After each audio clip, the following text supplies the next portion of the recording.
नमस्कार. पीएम किसान योजनेचा हप्ता थांबलाय. अरे रे, अनेक शेतकरी बांधव याच चिंतेत असतात. पण काळजी करायचं काहीच कारण नाही, कारण यावर उपाय आहेत आणि तेही अगदी सोपे. आज आपण नेमकं हेच बघणार आहोत की थांबलेलं पेमेंट पुन्हा कसं सुरू करायचं. चला तर मग सुरुवात करूया. खरंय, पीएम किसान योजनेचा हफ्ता अचानक थांबला की खूप वाईट वाटतं. सगळाच गोंधळ उडतो. पण चांगली गोष्ट काय माहितीये, यामागे काही अगदी साधीसुधी कारणं असतात. आणि हो, ती दुरुस्त करण्याचे मार्गही तितके सोपे आहेत. आपण एकत्र मिळून हे सगळे मार्ग समजून घेऊ, म्हणजे हफ्ता लवकरात लवकर पुन्हा सुरू होईल. बरं, कुठल्याही प्रॉब्लेमवर उपाय शोधायचा असेल तर आधी तो प्रॉब्लेम का आलाय हे समजून घ्यावं लागतं, बरोबर? चला तर मग बघूया की पीएम किसानचे पैसे थांबण्यामागे नेमकी कोणती 5 मुख्य कारणं असू शकतात. सगळ्यात पहिलं आणि सगळ्यात कॉमन कारण आधार कार्ड बँक खात्याशी लिंक नसणं. आता बघा, जर आधार कार्ड बँक अकाउंटला जोडलेलंच नसेल तर सरकारी सिस्टमला कळणार कसं की पैसे योग्य व्यक्तीला जात आहेत. म्हणूनच ही एक प्रकारची सेफ्टी चेक आहे आणि ती पूर्ण झाली नाही की पेमेंट थांबवलं जातं. आता हे बघा, इथे एक छोटीशी चूक सुद्धा मोठी अडचण निर्माण करू शकते.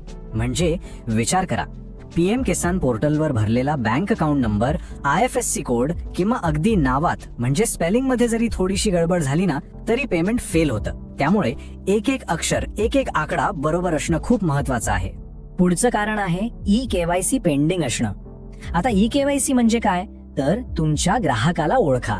ही एक ऑनलाईन ओळख पडताळणी आहे आणि ती करणं आता बंधनकारक आहे. जर E-KYC अपूर्ण असेल तर सिस्टम पैसे थांबवते, कारण यातूनच सरकार खात्री करतं की योजनेचा लाभ योग्य व्यक्तीलाच मिळतोय. असं पण होतं बघा, कधी कधी जी कागदपत्र जमा केली जातात म्हणजे अपलोड केली जातात ती जर अस्पष्ट असतील, वाचता येत नसतील किंवा चुकीची असतील तर अर्ज सरळ सरळ नाकारला जातो. त्यामुळे आपण जे काही डॉक्युमेंट्स देतोय ते एकदम व्यवस्थित आणि क्लिअर आहेत की नाही हे तपासणं फार गरजेचं आहे. आणि 5वं पण तितकंच महत्वाचं कारण मोबाईल नंबर. विचार करा, पोर्टलवर जो नंबर दिलाय तो आता बंद आहे किंवा बदललाय. मग E-KYC सारख्या महत्वाच्या कामासाठी जो OTP येतो तो मिळणार कसा? आणि OTP नाही मिळाला की प्रक्रिया पूर्ण होणार नाही आणि परिणामी पेमेंट थांबणार. चला, आता कारण तर आपल्या लक्षात आली, मग आता उपायांवर बोलूया, नाही का? पुढे जे स्टेप सांगितले आहेत ना ते एकदम सोपे आहेत. ते फॉलो करून कोणीही आपलं थांबलेलं पेमेंट पुन्हा सुरू करू शकतं. तर सगळ्यात पहिलं काम काय करायचं, pmkisan.gov.in ही अधिकृत वेबसाईट आहे. इथे जाऊन लॉग इन करायचं. लॉग इन झालं की सरळ आपल्या प्रोफाईल मध्ये जाऊन आधार लिंक झाले की नाही हे तपासायचं. ही आहे पहिली आणि सगळ्यात महत्वाची पायरी. आणि समजा जर आधार लिंक नसेल किंवा त्यात काहीतरी चूक दिसली तर अजिबात घाबरू नका. तुमच्या जवळ जे कॉमन सर्व्हिस सेंटर म्हणजे CSC केंद्र आहे तिथे जाऊन किंवा PM किसान हेल्प डेस्कच्या मदतीने हे काम अगदी सहजपणे करून घेता येतं. ठीक आहे, आता पुढचे महत्वाचे टप्पे. आपल्याला काय करायचंय, बँक अकाउंटची सगळी माहिती काळजीपूर्वक तपासायची आहे. जर E-KYC बाकी असेल तर ते पूर्ण करायचं आहे आणि गरज पडलीच तर सगळी कागदपत्र पुन्हा एकदा चांगल्या स्पष्ट क्वालिटीमध्ये सादर करायची आहेत. बँकेची माहिती तपासताना ह्या 3 गोष्टींकडे खास लक्ष द्या. बँकेचं नाव, IFSC कोड आणि अकाउंट नंबर. हे तिन्हीच्या तिन्ही पोर्टलवर अगदी अचूक म्हणजे जशाच्या तसे पाहिजेत. यातली एकही किरकोळ चूक पेमेंट थांबवू शकते, लक्षात ठेवा. आणि कागदपत्रांबद्दल एक महत्वाची गोष्ट आपण अनेकदा याकडे दुर्लक्ष करतो, ती म्हणजे क्वालिटी. जो फोटो ID, आधार कार्ड किंवा पासबुकचा फोटो अपलोड केला जातोय तो एकदम क्लिअर आहे ना? कारण जर फोटो अंधुक किंवा अस्पष्ट असेल तर अर्ज रिजेक्ट होण्याची शक्यता खूप जास्त असते. बरं, आता एक खूप कामाची गोष्ट पाहूया, ती म्हणजे आपण आपला पेमेंट स्टेटस स्वतः कसा तपासायचा आणि चूक कुठे झाली आहे हे कसं ओळखायचं. हा एक असा सोपा मार्ग आहे जो खूप मदत करेल.